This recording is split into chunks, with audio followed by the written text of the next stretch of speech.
Eu quero compartilhar com os irmãos um versículo muito lindo da Bíblia. É um dos versículos que eu mais amo da palavra. É muito lindo esse texto. 1 de Pedro, capítulo de número 5 e versículo de número 10. 1 de Pedro, capítulo 5, versículo 10. Vamos fazer uma oração, a gente já ora, já vai explicando o texto. Amado e querido Deus e Pai celestial, queremos ouvir a Tua voz. Fala não apenas aos ouvidos, mas fala ao coração da tua filha e do teu filho. Se houver algum espírito contrário, incredulidade, perturbação, dor de cabeça, angústia, aflição, que possa impedir a compreensão da tua palavra, nós repreendemos do nosso meio, em nome de Jesus. Traga clareza de pensamentos, para que possamos entender e viver a tua palavra. Nós oramos em nome de Jesus. Aquele crê, diga assim seja. Diz assim a palavra do Senhor. Olha que forte esse texto. E o Deus de toda a graça, que em Cristo vos chamou a sua eterna glória, depois de haverdes sofrido um pouco, Ele mesmo vos haverá de reabilitar. Tem uma outra tradução que é essa mesma palavra que eu quero trabalhar, que está escrito assim: depois de ter sofrido por um tempo, os restaurará. Vê se você encontra essa tradução que está escrito, em vez de reabilitar, restaurar, porque eu quero falar hoje sobre restauração. Então, reabilitação, restauração é a mesma palavra. É a mesma palavra. Se você encontrou aí outra tradução,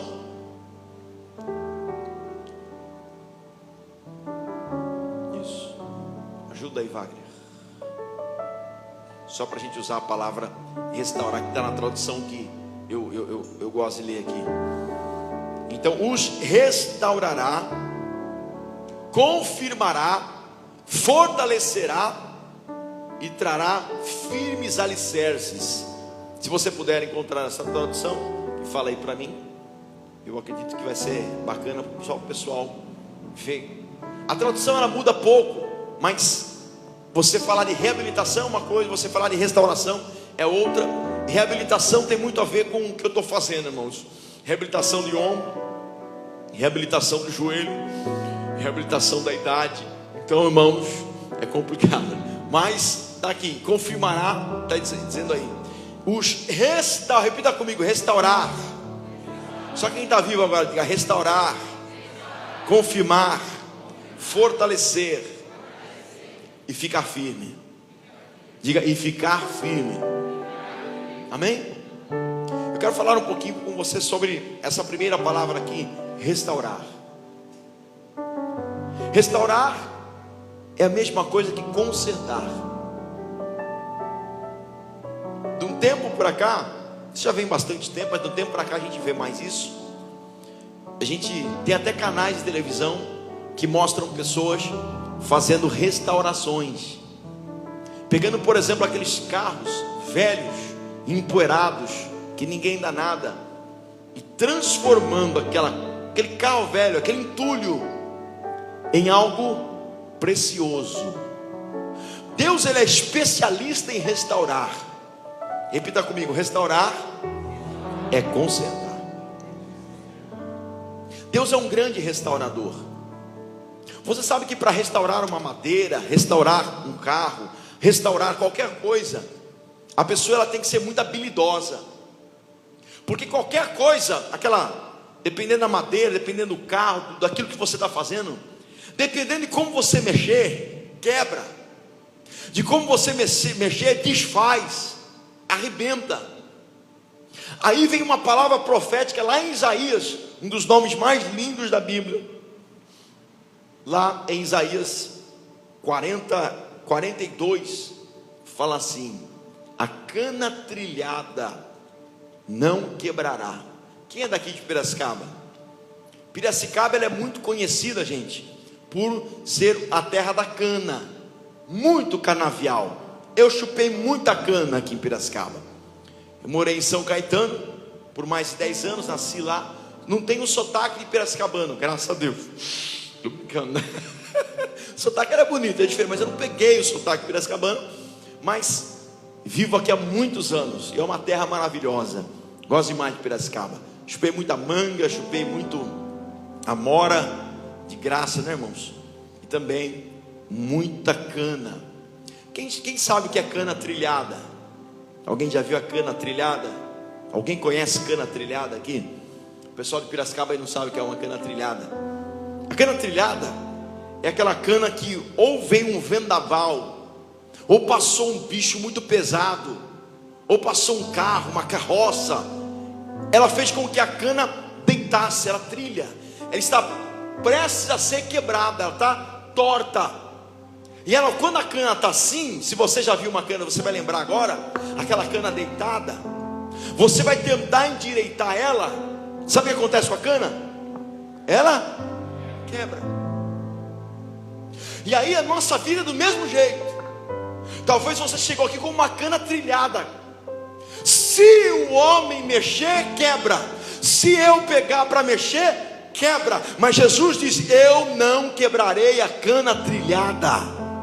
O que ele está dizendo? Ele está dizendo que não importa o nível que está a sua alma, o seu coração, não importa como você chegou aqui. Talvez você chegou com uma cana trilhada, torto. Se um homem que não é especialista pegar, quebra. Mas se o especialista da alma, se aquele que conhece, que criou a própria cana, pegar na cana, ele vai puxando devagarzinho, devagarzinho, devagarzinho, e ele tem o poder de endireitar o que ninguém pode endireitar. Porque ele falou: quando eu encontrar a cana trilhada, eu não vou botar o pé nela e quebrar ela e arrancar ela. Não, eu vou restaurar ela. E ele fala mais: e o pavio que fumega. Quem já via da roça da antiga sabe o que é a lamparina. Na época então de Jesus, as lamparinas eram, o combustível era óleo. E quando estava acabando aquele óleo, que ficava aquela coisa preta, ficava aquela fumaça, é o fumegar, para no final tem pouco óleo e começa a fumegar a casa, sabe? Então a pessoa ainda tem um pouco de fogo ali, mas dá um fogo que atrapalha as pessoas, que não é agradável. E aí vem a palavra de Isaías, Deus mostra para ele um rei dos reis que viria na terra, que olharia para a cana trilhada e não quebraria a cana, e pegaria o pavio que está só fumegando, aparentemente atrapalhando, e não apagaria. Ele pega a pessoa que está na bebida, ele pega a pessoa que está na droga, ele pega a pessoa que está fumegando, atrapalhando a família, ele pega a pessoa que está fraca, ele pega a pessoa desmotivada, ele pega a pessoa sem fé, ele pega a pessoa encurvada, ele pega a pessoa que ninguém dá nada, e ao invés de arrebentar ele restaura, porque ele é Deus. Deus é o maior restaurador que existe.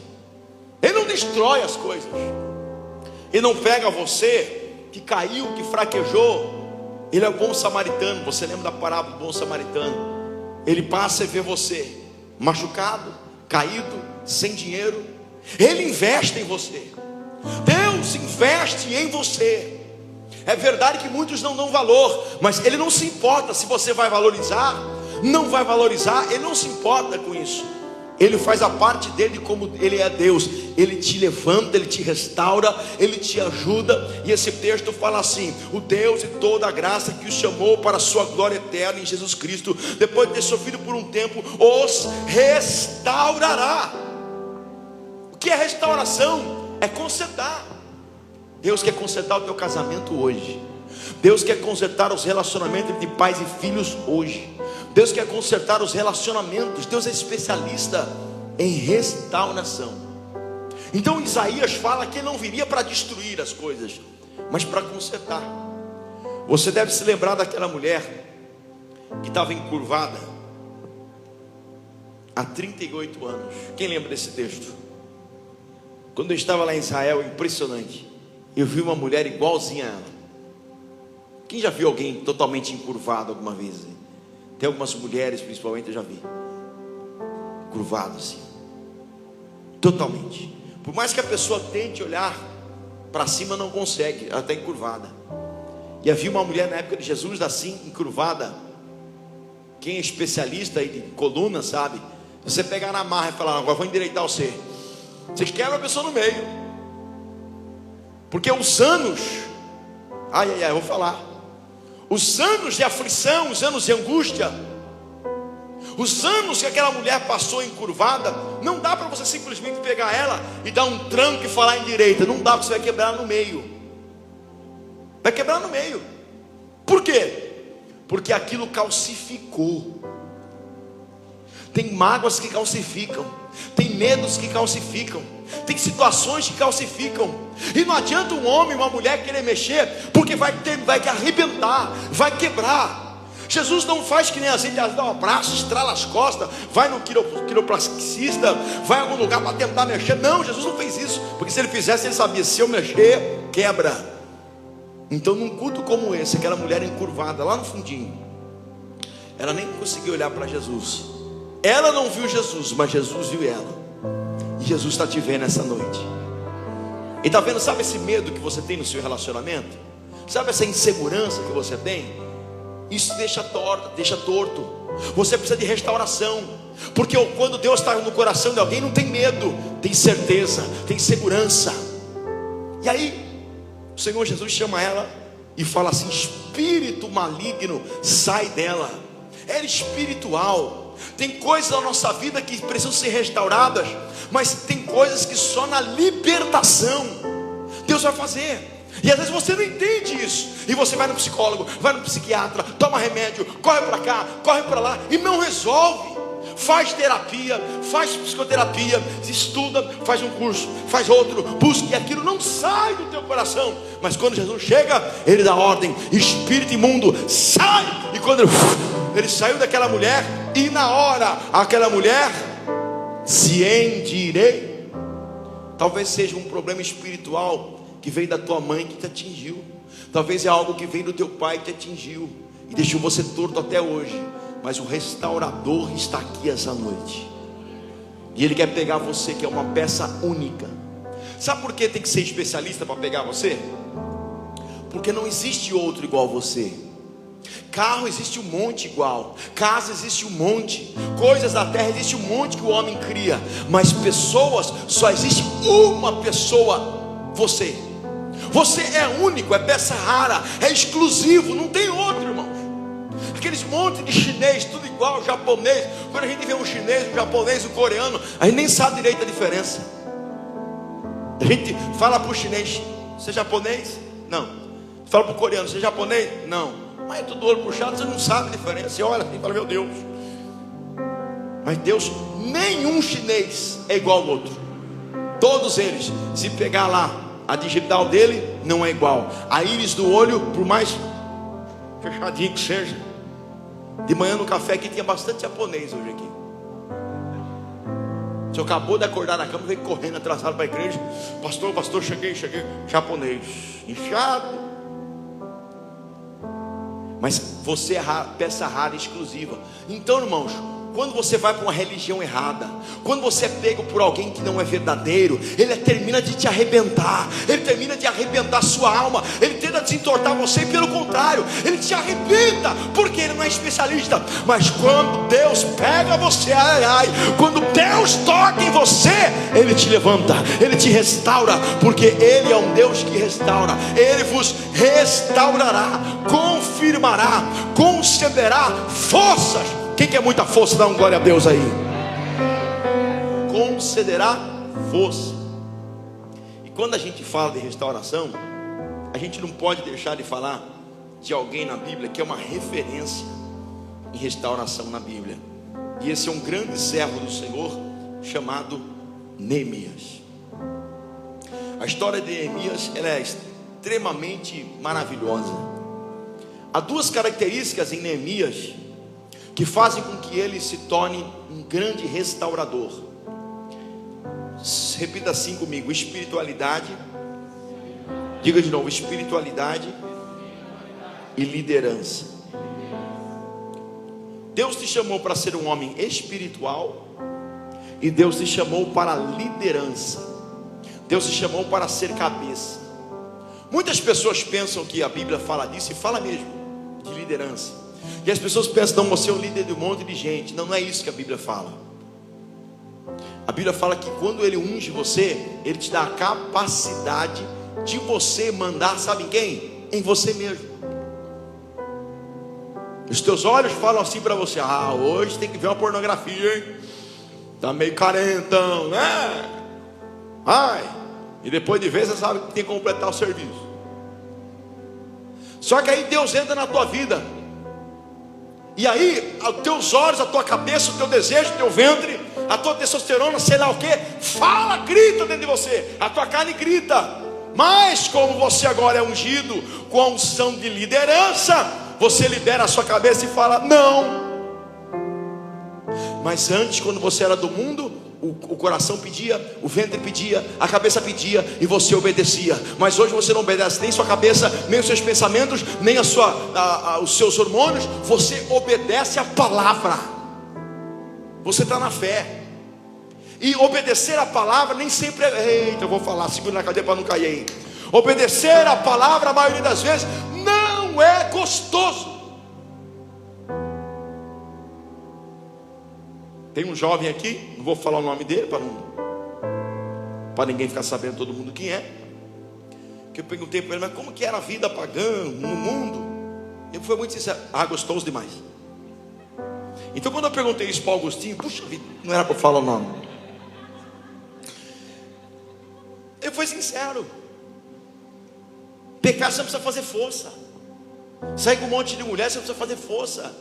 Assistir pornografia você não precisa fazer força. Ninguém precisa ensinar. A gente já falou para mim assim: pastor, traga uma sexóloga na igreja. Eu falei: o povo não precisa entender de sexo, o povo precisa entender de Bíblia, o povo precisa entender de Deus. Porque as demais coisas serão acrescentadas. Não é isso que falta para o teu casamento, não é isso que falta para a tua vida. O que falta é espiritualidade e liderança. Para restaurar o teu casamento, não é um sexo diferente que vai mudar. Não, vira a cambalhota que vai dar certo. Hoje estou percebendo como é isso. Depende do que for fazer, eu falo: minha irmã, calma. Eu falo para a irmã em casa lá, eu chamo ela de irmã às vezes. Falei: Jéssica, irmã, calma, que o pai está quebrado. Tem coisa que não dá mais não. Anda a perna, o joelho, o braço. Ai meu Deus. Acho que ela olha para mim e fala: meu pai, que guerra é essa, Jesus? Pega a caneta de velho lá, filha. Vai dormir, tem uma gavetinha do lado assim, tem diclofenaco, tudo tipo de pomada. Ganhei uma pomada desse menino aqui que veio lá da Tailândia, que você passa ela, você tem que lavar a mão correndo, porque queima tudo, irmãos. Eu falei: mas comprou um trem para matar eu. Queima a perna, isso aqui resolve, pastor. Sabe por quê? Eu fui pesquisar a fundo para saber que desgrama era isso aí. Lutadores de Muay Thai na Tailândia usa para passar na canela e perder a sensibilidade da canela, esquentar a canela para meter canelado no outro. Falei: o sangue de Jesus tem poder. O que o sobreiro trouxe para mim, Jesus? E a Jéssica passa. Aí quando ela foi passar, não tem esse negócio de... Minha esposa, ela não tem esse negócio de ser sabe, de pouco, coisa pouca. Ela não sabe o que é coisa pouca. Ela pegou, encheu a mão daquele negócio e trabalhou. Daí o pai do céu, comecei a dar suador frio e tal. Ela foi, lavou a mão dela. Ele falou: nossa, parece que esse negócio esquenta. Ela falou: esquenta? Eu falei: meu Deus, será que eu vou ter que parar no pronto-socorro? O que vai acontecer aqui e tal? Aí fui ter que tomar banho, irmãos. Falei: irmã, brincando com ela, vou tomar banho. A hora que a água bateu, eu lembrei desse menino aqui, Janine. Falei: Satanás, tem coisa que, olha, irmãos, alegra o teu coração, porque Deus te chamou para liderar, não para ser liderado por droga, por maconha, por bebida, por colegas, por amigo, por sexualidade. Não, você nasceu para liderar. Você nasceu para dizer sim, para dizer não e ser um líder de si mesmo. E quando você faz isso, não tem quem te segura. Quando sua cabeça começa a falar assim: ah, você está depressiva, viu? Você está desanimado, você não é ninguém, você é isso, você é aquilo, você está sendo traído. Tem gente que você é isso, e aí você começa a aceitar aquilo dentro de você. a mentira do diabo dentro de você. Então acaba a paz, acaba a alegria do teu coração, porque você não está liderando mais, está deixando as pessoas, as coisas de fora entrarem. E quando eles entram, quando o diabo entra, eu já orei para tanta gente que manifestou com todo tipo de demônio, eu faço isso há muitos anos. E o diabo chama a pessoa, sabe de quê? Meu cavalo. Esse é meu cavalo, não vou sair dele, porque ele é meu cavalo. O cavalo serve para quê, gente? O cavalo representa força. O cavalo representa carregar peso. O cavalo representa a pessoa, ela sobe, monta em cima dela para levar. A pessoa, ela não faz força. Não é o diabo que faz força, ele faz você fazer força. Ele não peca, ele faz você pecar. Ele faz você trair, você usar droga, você cair, você se prostituir. Ele entra na pessoa e monta e fala: esse é meu cavalo. E quando ele fala que a pessoa é o cavalo dele, ele coloca uma sela e coloca algo que domina o cavalo, que está falando assim: olha, eu domino a cabeça dele. O que eu boto na cabeça dela, ele faz. Mas quando vem alguém maior que Satanás, entra na vida da pessoa. E é interessante, Jesus, ele entra na tua vida, mas ele não chama, vou falar, segura aí para não cair. Ele não chama ninguém de cavalo, ele chama de filho. Sabe por quê? Ele não obriga você a lugar nenhum. Ele te mostra o caminho e fala: filho, vem por aqui. E ele deixa você agora sem cabresto. Ele deixa você liderar a sua vida. E você pode escolher Deus, ou escolher a si mesmo, ou escolher o pecado, ou escolher a mentira. Escolhe, pois, a vida e viverás. Nós vemos então a história desse grande homem de Deus chamado Neemias, um homem cheio de espiritualidade e liderança. E em toda a vida dele, ele passou por um processo. Neemias, ele foi copeiro do rei chamado Artaxerxes. Esse rei da Medocira, os sírios, que aqui conseguiram dominar o Medo-Persa, conseguiram dominar após o Império Babilônico. Ele estava trabalhando para ele como um copeiro. Copeiro, na realidade, ele era o chefe dos copeiros. Ou seja, ele trabalhava e tudo que ia para o rei, ele provava antes. O senhor pode tomar. Ele pegava o prato de comida do rei, comia um pedacinho de cada coisa, entregava para o rei e falava assim para ele: pode comer. E tinha duas pessoas no reino que tinham grande influência na cabeça do rei: a mulher dele, esposa dele, e o copeiro. Porque o copeiro estava disposto a dar a vida pelo rei, porque se tivesse alguma coisa envenenada, ele comia e morria. Então ele estava disposto a dar a vida para o rei. Então o rei ouvia muito o seu copeiro, que na realidade o chefe dos copeiros era um conselheiro do rei. E esse conselheiro, esse chamado Neemias, esse homem, esse judeu, ele era muito alegre. Mesmo sendo um escravo, ele era muito alegre, porque Deus estava dentro dele. Mas quando ele ouviu falar que a cidade de Jerusalém, os muros estavam todos arrebentados, a cidade em miséria, os ladrões fazendo o que queria, houve dentro dele um espírito, uma empatia. Ele se colocou no lugar daquele povo e começou a jejuar, orar e chorar. Irmãos, quando você decide viver uma vida de restauração, você vai ter que jejuar, orar e se arrepender. Então ele pediu perdão dos seus pecados, ele chorou diante de Deus e falou: Senhor, o povo pecou, a minha família pecou, eu pequei, Senhor, tem misericórdia de nós. Ele não culpou Deus porque o povo ficou 70 anos preso na Babilônia, porque a cidade inteira estava devastada, as portas queimadas a fogo, os muros destruídos. Ele não culpou Deus. Sabe o que ele falou? A culpa foi nossa, nós pecamos, nós erramos. Então, Senhor, tem misericórdia. Um dos irmãos dele veio para visitá-lo, e aí ele perguntou: como está a nossa terra? como está o nosso povo? Então o irmão dele explicou como o povo estava vivendo na miséria, na aflição, e ele se entristeceu demais. E no capítulo 2 de Neemias, se você quiser até pôr para mim aí, você pode pôr aí o capítulo 2 de Neemias, só para me mostrar esse trecho, acho que dá tempo.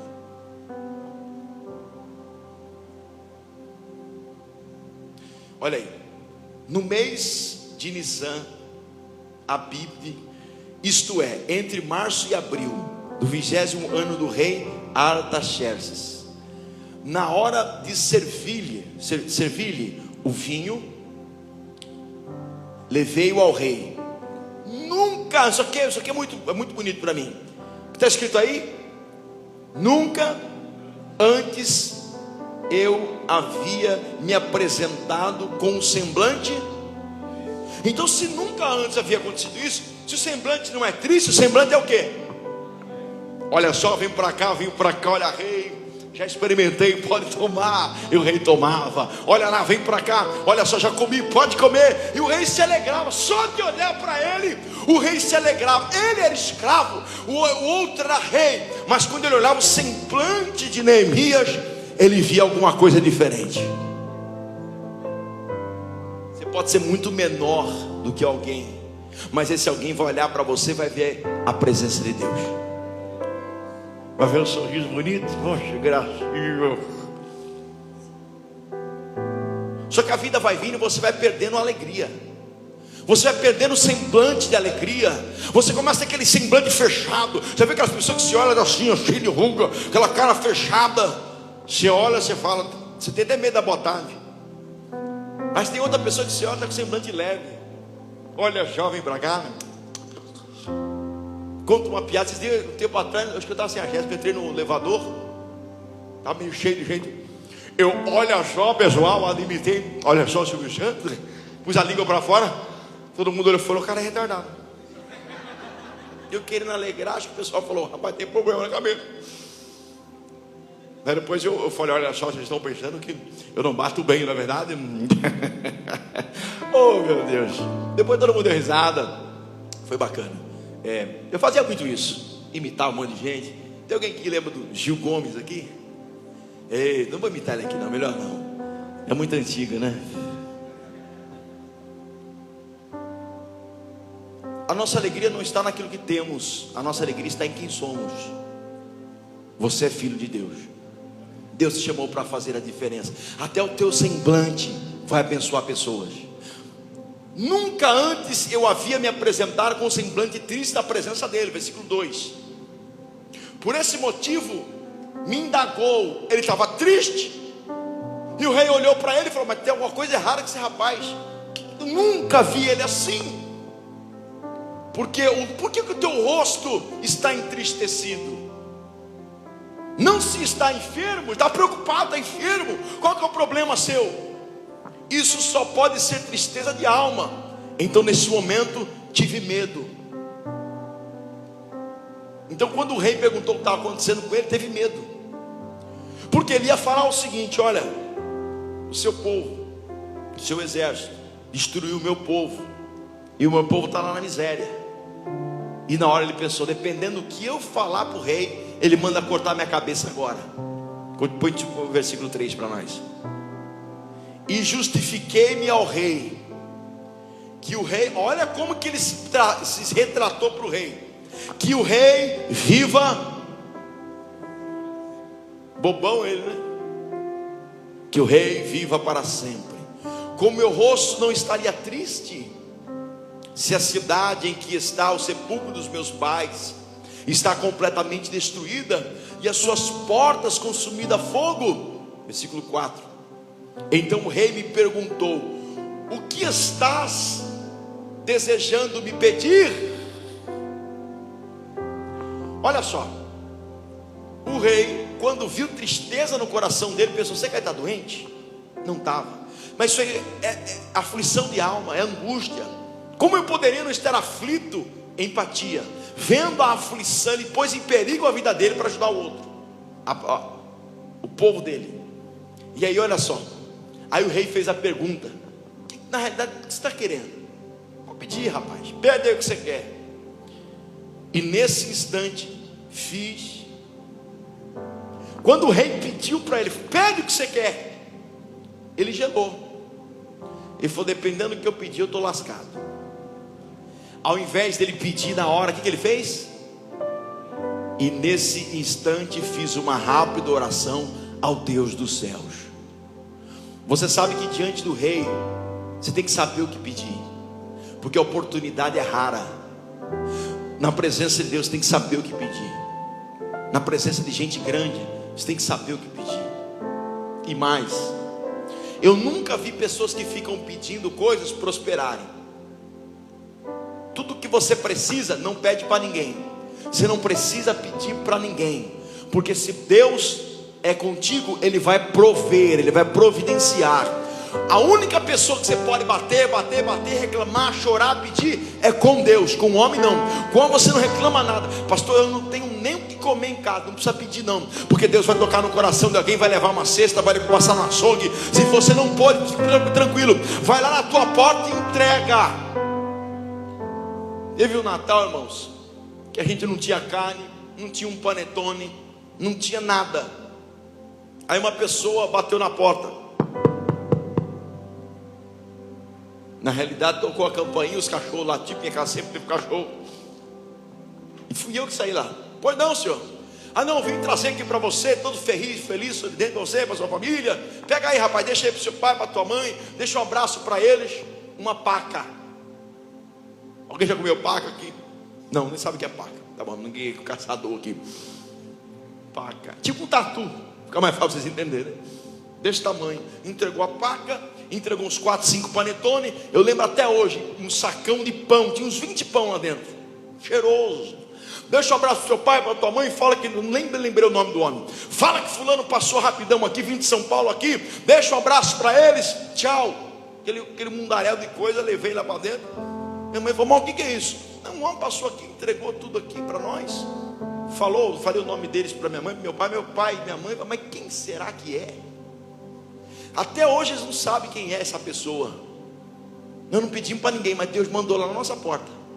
Eu não ouvi falar disso, eu vivi isso. Há momento que você não precisa pedir, irmão, há momento de fraqueza, há momento que a gente não tem, já passamos muita dificuldade, mas Deus sempre fez alguma coisa.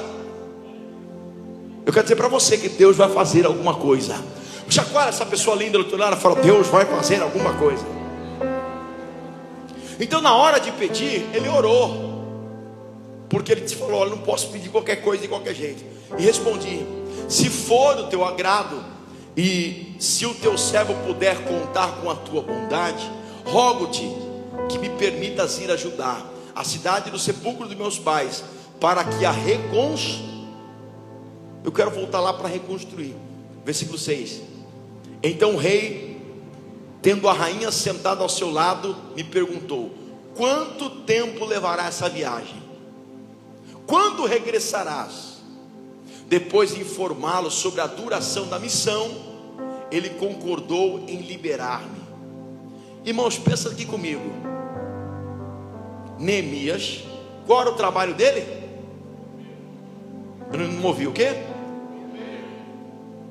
Como que um copeiro podia saber quanto tempo ia demorar para reconstruir uma cidade? Copeiro, irmãos, não é engenheiro não, Agostinho. Engenheiro não é arquiteto, construtor, trabalhador. Não, ele era copeiro, conhecia de cozinha. Mas quando ele foi perguntar quanto tempo vai demorar esse negócio, não era especialidade dele, ele não sabia, mas ele orou antes de falar com o rei. E papai falou para ele: olha, é tanto tempo, vai porque eu estou com você.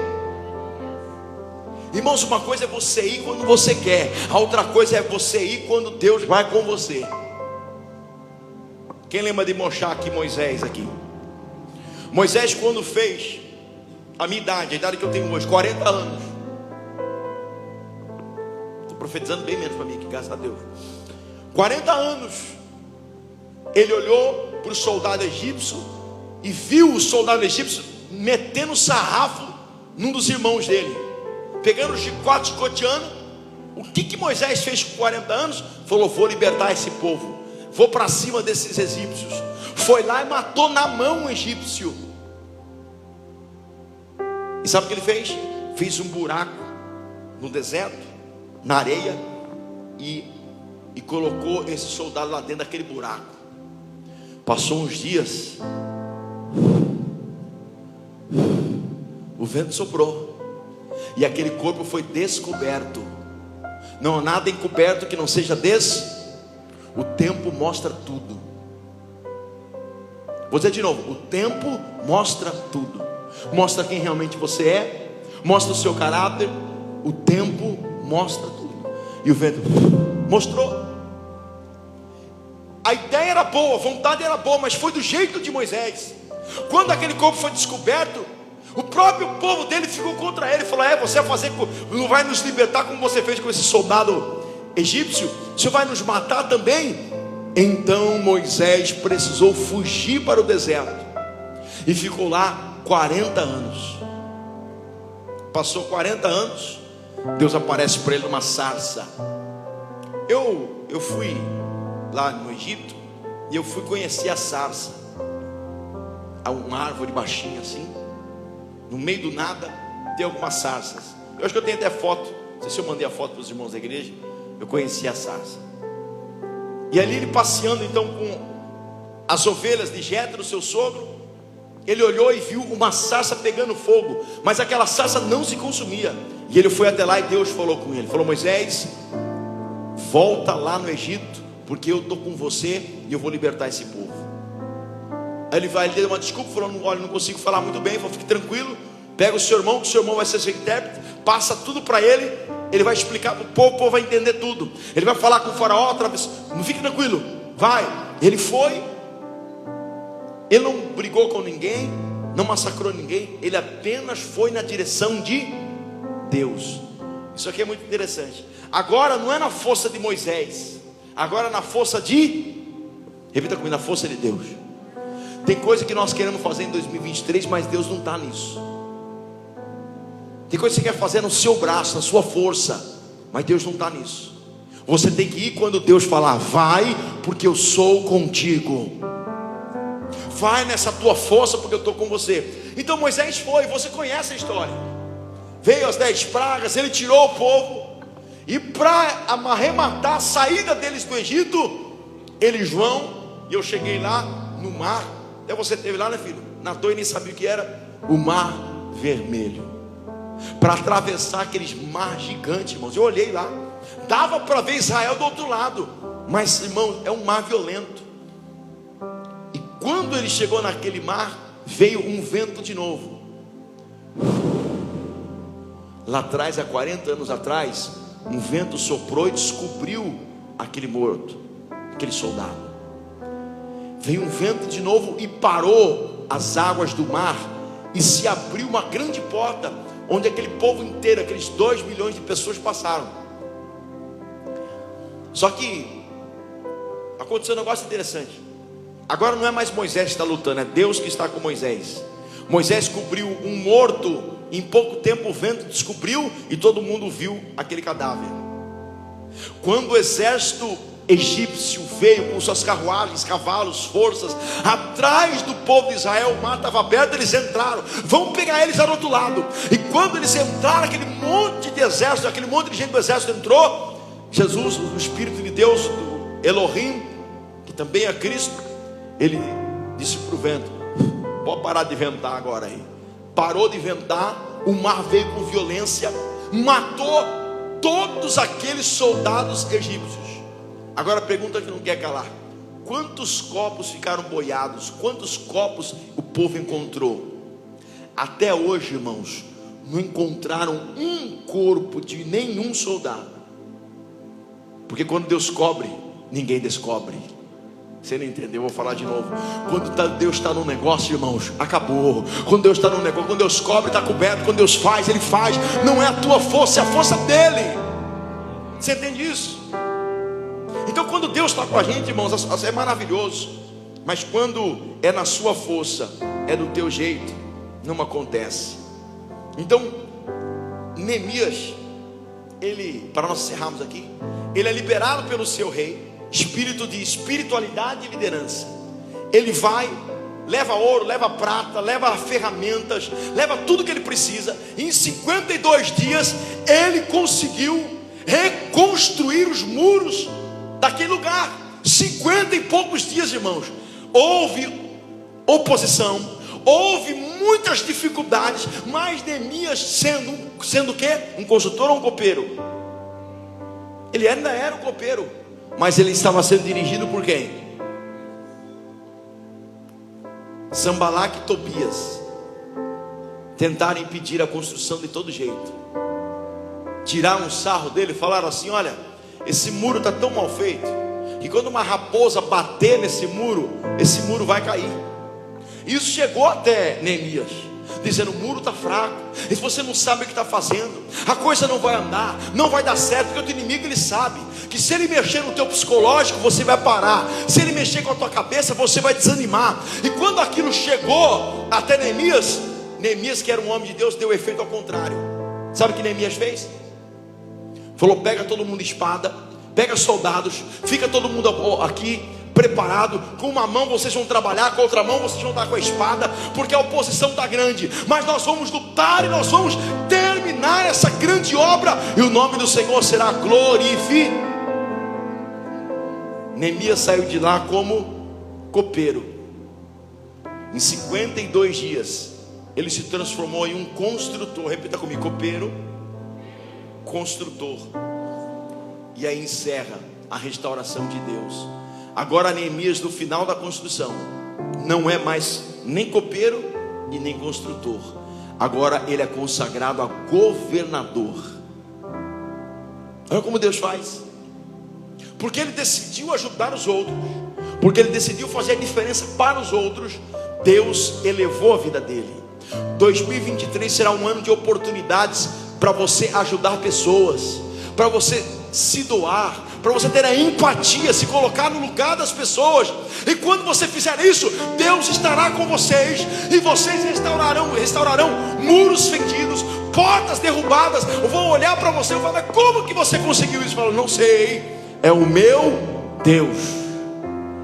Quem crê que Deus é com você? 2023, Deus lhe dará oportunidades de você restaurar famílias, restaurar amigos, colegas, vizinhos, gente que faz tempo que você não vê. Você vai encontrar com ela, e você vai olhar para ela e vai ver a casa dela destruída, e você vai gastar um tempinho com ela. Mas eu tenho pouco tempo, pastor, a minha vida já é uma correria, os meus problemas já são grandes. Quando você cuida daquilo que Deus manda você cuidar, Deus cuida de você. E Ele quer tirar você de um cargo pequeno e colocar você em algo grande. Mas para isso há um processo. Qual processo? Copeiro. De copeiro você passa a de construtor você será governador. Deus te chamou para governar, não para ser governado. Você crê nisso? Fique de pé em nome de Jesus. Nós vamos orar para Deus restaurar o teu casamento, a tua família, o teu lar, as tuas emoções, os teus sentimentos. Restaurar você. Quem quer ser restaurado aqui essa noite? Diga: Senhor, diga bem forte: Senhor, me restaura. Deus é um Deus de restauração. Restaura-nos, ó Senhor. Faz resplandecer o teu rosto em nós, para que sejamos salvos. Salmo 83.